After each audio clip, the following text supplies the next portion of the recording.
Hello, everyone. Happy Wednesday, and welcome back to Coffee with Kem and Hills. Oh, we have like a jam-packed show today. We are covering a lot of bases because it's Healthy Wealthy Wednesday for one. Who could forget? We're going to be talking about your show, The Business of. Yep. And we have a little hot topic to dive into. But first, how was your morning? Wednesdays are always tough. Yeah, definitely. Because I always feel like it should be Friday, and it's not. It always feels like it should be still Friday. 2 more days. Yeah. Friday when you get to drink wine. Right, exactly. I know. Sorry, Really, I know. but not sorry. It hurts. There's a good reason why you can't drink wine. There is a good reason. That's the important thing. I'm baking a person. Yeah. How has your Wednesday been so far?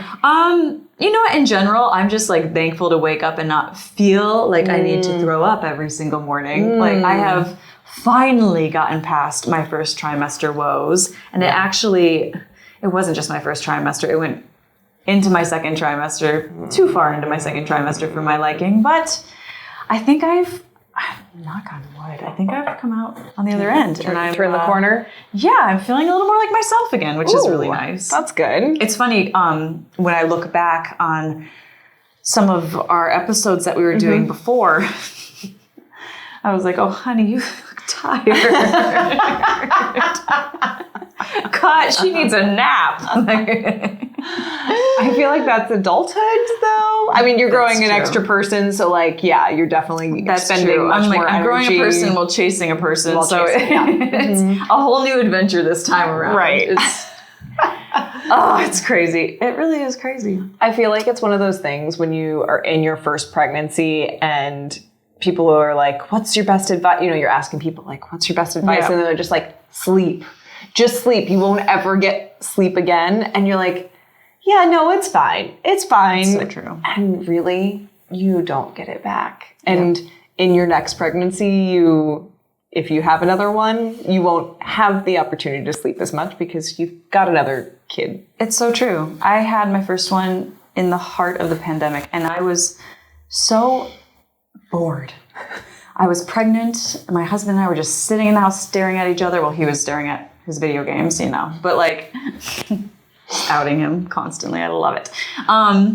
But I would just be like, oh my gosh, these days are so long. There's nothing to do. And all I can think now is, why did you not cherish every single second that was gifted to you? Yep. Before this next phase of life, which is beautiful and amazing, and I'm very thankful, but it's hard. It's hard. Yep. It's true. And you can attest to that as well. Yes, definitely. But it does get easier. That's the good thing. It just comes and goes in waves. Yeah, for sure. For sure. All right. We are going to get started on hot topics. We're going to be talking about the crypto market. Yeah. Woohoo. The crypto market is going down. It's melting down. Here's what every investor should know. And this is from CNET.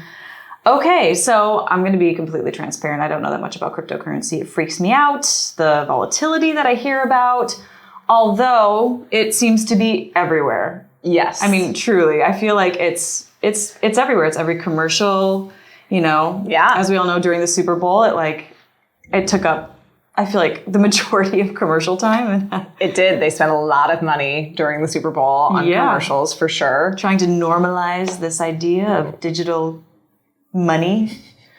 It's not working for me. I'm not there yet. I'm scared. Biden has said he wants to explore the idea of a digital US dollar. That's right. So it's certainly becoming more mainstream. Yep. But it does feel like it's a super volatile place. Especially right now, apparently. Yeah, especially right now. Yeah, it's not in a pretty place. No. So earlier in May, the crypto market plummeted 200 billion because of a collapse in the massive stablecoin Terra USD.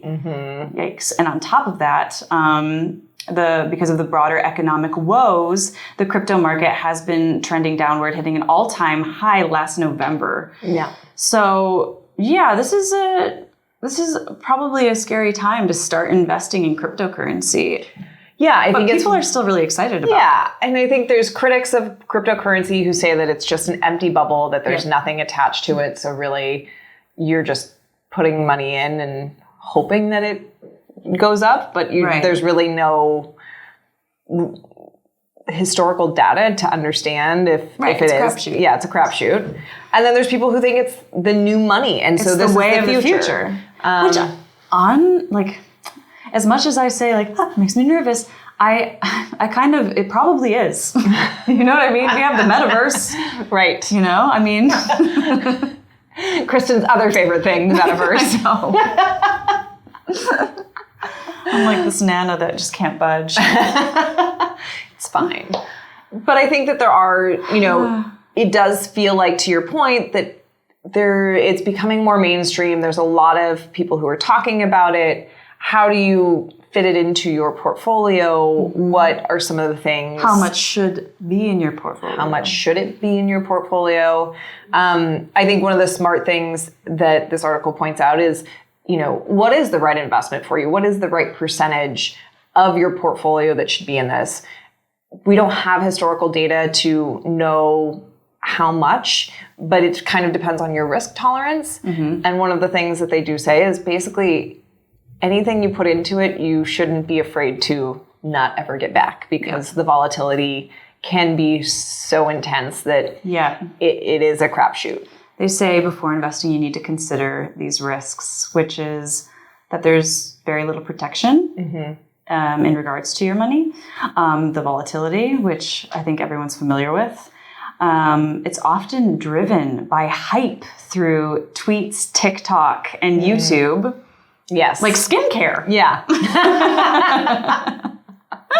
And, this is freaky. You have to look out for crypto scams. And scams took in $2.8 billion worth of crypto in 2021. Wow. Yeah. It's a big number. Yeah, so you have to, I guess, be careful with... I think with any new sort of technology investment situation, to just be really wary. Make sure, that you're looking at all sides of it. If you are risk adverse, it might not be the place for you to play with your money. I feel like right now it's not for those people. They're not the ones doing it. Yeah. But, we've heard lots of stories of people who have made lots of money in crypto, specifically a lot of Bitcoin millionaires and billionaires, et cetera. I think one of the interesting things about Terra USD is that it was touted as this super stable crypto coin, and which shows how unstable it is, doesn't it? I mean, there you go. It's right there. I also thought it was interesting that you could buy and sell crypto on like Venmo and PayPal. Yeah. PayPal. Oh my gosh, that was my Michigan accent. It came out. I thought I got rid of that years ago. And on PayPal. Don't you know? Sorry, on certain words, it's still difficult for me. Hi, Mom. But it actually sounds somewhat easy. They said you have to give some sensitive personal information and financial information, but then when it actually comes to buying it, it's pretty straightforward. Right. Or, the barrier to entry is so low these days. It's $2 on Coinbase and only $15 on Binance. So they made it so everyone can afford to do it. And if you want to start doing it and you want to do it in very small increments, it is nice that you don't have to have like a buy-in of $10,000. And it's a good way to learn because you're actively participating in it, but without, that fear of losing so much. One of the other ways that you can get into it is buying into a crypto ETF or actually investing in companies that like Binance or Coinbase that you can invest in those companies instead of investing in the actual coins themselves. Yeah, let the experts do it. So there's options if you are really hot and want to be on the new cool thing. I know it's really popular. I have some friends that are just so into it. They're like, oh yeah, crypto. I'm just, It's not like Fight Club. Everybody talks about crypto. Everybody talks about crypto and the metaverse. I feel like if the metaverse is happening, crypto's going to happen too. I mean, it's just sort of, everything's becoming digital, isn't it? Hey. And I feel like it's gotten even more intense since the pandemic too. You know? It's true. Yeah. All right. Well, we're going to take a quick commercial break, but we will be right back to talk about some healthy, wealthy Wednesday. We're going to get some tips from Hillary. And we're going to also talk about the business of. Yeah. So you won't want to miss it. We'll see you in a second. Welcome back, everyone. Okay, we are going to just dive right into it. It is Healthy, Wealthy Wednesday, and Hillary is going to give us the financial tip of the day. Take it away, Hillary. So our Healthy, Wealthy Wednesday tip this week is to make your savings consistent. Okay. So what you're putting into your savings account, is it every month? Is it every paycheck? How much? How much? But just make it consistent. So we've talked about before about having, a separate account set up for your different savings goals so that you're not dipping into that money or you're not inflating the amount of money that you have for each of your financial goals. Right. So if you want to put $50 every month into your vacation fund, and then you're putting another $200 or, 5% of your paycheck, whatever the case may be, into your down payment fund, and then maybe you're putting another $20 into a down payment for a car fund. I don't know. But making sure that you're being consistent every month and putting that amount of money in versus saying ad hoc, oh, well, this month I have a little bit more. I'll put in here. I'll put in like a little bit here. Right. But just making it consistent, and you can set up typically with your bank Automatic payments. Yeah. So you don't have to think about it. Yeah, that's the way to do it. That'll give you some consistency right there. I actually set one up with my bank like 10 years ago. Is it still going? It's still going. I have no idea how to stop it. I have no idea how to up it. They're taking that money out. It's great because I don't even think about it. I mean, it's so consistent. It's so consistent. It's been years. It's hilarious. That's great. I have to do that because I just don't have the brain to remember, and I don't like setting reminders. If it can automatically just be done for me, that is the way forward, folks. Exactly. I mean, that's where I love digital technology. I mean, honestly. Things are going digital in so many levels. You might as well automate this sort of stuff as well. Absolutely. Okay, I like this. Yeah. I like this. This makes sense. So it's a simple tip, especially as we get into summertime. People are spending a lot more money on possible vacations and also a little bit more on possible weddings that you're attending. Bathing suits. All the summer clothes, your summer refresh. People just want to spend more in the summer because they're not hibernating anymore. They are coming out. Right. They are like, hey. Being social again. We're getting brunch. Right? Yeah. Just hungry and pregnant over here. And I'm just hungry. So there you go. All right. Well, I like that tip. Good job. Good tip. I feel like that one, it's not overwhelming. I feel like we can all actually apply this to our lives. It's universal. All right, let's do it. Let's all do it together. We all know I already am, but me too. I've been doing it for so long I can't do anything about it. She's been doing it forever, so you know. Okay, so let's move on to your show, The Business Of. Tell us about it. Yeah, so really excited. This week we have a new show on The Business Of. I got to interview Jeff Snyder of Inspira Marketing, and just really interesting guy, really cool company. They are focused on experiential marketing, which not everybody necessarily understands that term, but has been part of it at some point. So experiential marketing is going to an event that's sponsored by a brand. Oh, okay. So you may have been at a cocktail party that is sponsored by a show or something. A show or sponsored by an alcohol company, and all they have are drinks that feature their product. Got it. Yes. And then they might have some ancillary things that, showcase their product or tell the brand story to the people who are there. Okay. Yeah. I'm caught up. Don't you worry. It could also be a show. So in my world, I work in skincare and in beauty. Right. And so there's a lot of experiential marketing when things launch. I was going to say, I feel like you probably do this all the time. I mean, I'm not in charge of it. This is not my forte. But do you show up at it? Yeah, they're fun. They're fun. I mean, it's a really interesting way to learn more about a company and about a product and about a brand. Yeah. And I think you probably see a lot of people attending these events on social media, like the Museum of Ice Cream. Do you remember that phenomenon like 2 or 3 years ago? Maybe it was pre-pandemic. No, but I want to know about it. Oh, okay. Where is it? Well, there was one in San Francisco. They also did one in New York. What? I think they had like a pop-up in LA as well. I want to go now. But is there ice cream available? Yes, you can buy ice cream at the end. I mean, if they're just talking about like the history of ice cream, and there's like pictures, and you're like, it was more like you could dive into an entire pool of sprinkles, like small things that looked like sprinkles. You could take a picture, like it was very Instagrammable. Okay. It was for social media. Yeah, and exactly. Okay. Yeah, I've seen a lot of things like that. Right. But what Inspira does, and one of the cool things, they work with different brands to bring these events to life. And Jeff has a really cool story about how he decided to start Inspira, as well as, a big part of their company DNA is giving back to the community, and specifically philanthropically working with Alex's Lemonade Stand. Is he millennial?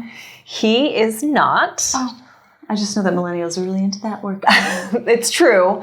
But he has a daughter who was diagnosed with pediatric cancer. And so it's very, close to home for him to be giving back to the community and be giving back to that philanthropy in order to try and find a cure for all pediatric cancer. Oh my gosh, he sounds... Yeah. Okay, I think everyone's tuning in now. Yeah, and we've got a quick clip of Jeff telling us a little bit more about Inspira himself. So take a look. Today on The Business Of, we are talking with Jeff Snyder of Inspira Marketing, and we are going to learn about experiential marketing. So tell us a little bit more about Inspira. Yes, Inspira Marketing Group. We're a creative solutions agency, really that specializes in designing these impactful, meaningful experiences between brands and consumers. Our goal is to create environments where they can fall in love with one another. Awesome. And have you created any experiences with Guinness? Who doesn't love a Guinness? Dear Guinness. I mean, a 250-year-old brand that still brings tears to my eyes and relevant today.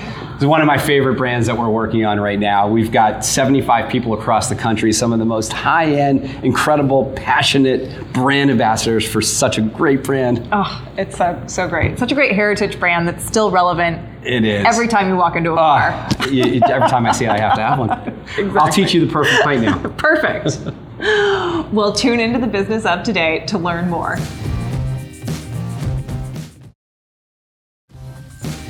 Hello, everyone. Welcome back. I have some exciting news. We have a new show on ROI TV called Root Financial. Most people feel like they don't have control over their finances. Root Financial Partners was founded to address this. Take a look at this preview from James Canole about what we will be seeing every week from Root Financial. I worked at the big firm before, the big Wall Street firm with the name and the brand and the history, thinking that's what I wanted. And I got there, excited to get to work and excited to serve clients. And I realized that really wasn't what it was all about there. It was about sales, and it was about quotas, and it was about selling products that this company created. But there was never any talk about helping people, about helping them accomplish their goals, or even knowing what their goals were. It was simply, how can we sell more of our products to more clients? So that there was something missing. There was a lot missing. When I started my own firm, I did it with the intention of creating something entirely different. I wanted to build a place where clients came first. Not just clients, but understanding clients and understanding what it is that they care about. What are their fears? What are they passionate about? What makes them tick? Because until we really know that, we can't deliver the best financial advice. So we want to know our clients at their core, and then be in a position where we can come alongside of them, partner with them, and make sure that we're delivering the best possible financial strategies that are in alignment with the goals they have and who they are. So that's the mission of Root Financial Partners. It's to know our clients at their core and then deliver world-class financial service to help them along their financial journey. All right, I just want to remind everyone not to miss today's episodes of Estate Planning 101, Blockchain Interviews, The Business of, and our new show, Root Financial. Thank you so much for joining us on another episode of Coffee with Kemen Hills. You can check out all of these episodes on ROI TV, where? On your Roku, Amazon Fire TV, Apple TV, or on our iOS or Android apps for your phone. We'll see you tomorrow.